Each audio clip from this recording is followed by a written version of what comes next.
वज़ीर दिफा ख्वाजा आसिफ ने बुशरा बीबी के सऊदी अरब पर इल्जामात शर्मनाक करार दे दिए। दावा किया कि सियासत की डूबती कश्ती बचाने के लिए सऊदीया से मुतालिक बयान दिया।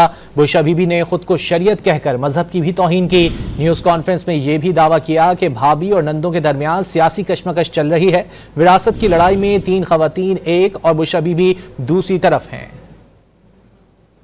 ख्याल के पाकिस्तान की 75 साला सियासत में बड़ी बड़ी पस्ती देखी गई है, लेकिन इतनी पस्ती जो है हमारी सियासत में कभी भी नहीं आई थी। जो पीटीआई की लीडरशिप और ख़ुसूसन अब जो बुशरा बीबी ने जो एक सियासी जो है एक विरासत का क्लेम एक किस्म का लॉन्च किया है, तो उनके साथ जो है मैं इस तल्लुकात को अपनी सियासत की नज़र करना या अपनी सियासत को सैल्वेज करने के लिए, डूबती हुई कश्ती को जो है बचाने के लिए